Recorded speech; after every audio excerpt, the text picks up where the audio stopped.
Miss Christina Kimbrough, who is a ray of sunshine. She's with Free Life LLC. Take it away, Christina. I'm gonna get comfortable, because why not, right?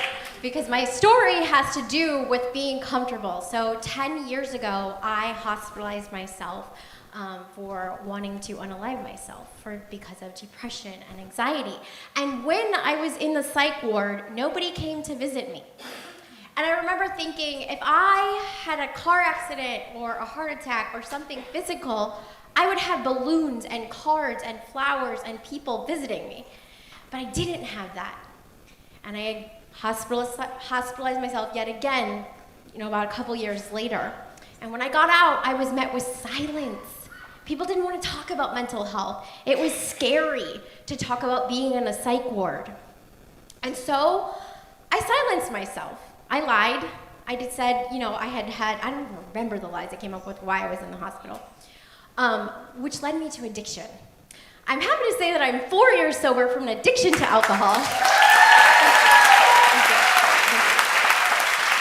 But in that recovery journey, someone's work that changed my life was Brene Brown. Any Brene Brown fans in here? Okay, cool. I've got my people. But she has a quote that I love, and it talks about shame.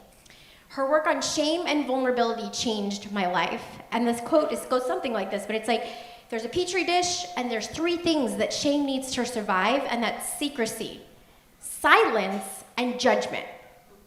And so I realized that if I wanted to keep living my authentic life and living out loud, I needed to start sharing my story and my truth, that I was mentally ill, and I did deal with an addiction. And so I started sharing my story individually with people, one-on-one, and I found 2 things. I found that when it was one-on-one, it was incredibly healing for me. Because you see, when you're in active addiction, you have 2 selves. You do things, I've done things that I am not proud of. And so I lived under the weight and the guilt of that shame. But it was released the more that I told my story. The other cool thing that I found was that I am not alone. We are all dealing with something, whether it's mental illness, addiction, we can all relate. So the more I opened up, the more powerful it became. Fast forward 4 years, and I own an organization that I founded called Free Life. We do alcohol-free events for people that simply don't want to drink.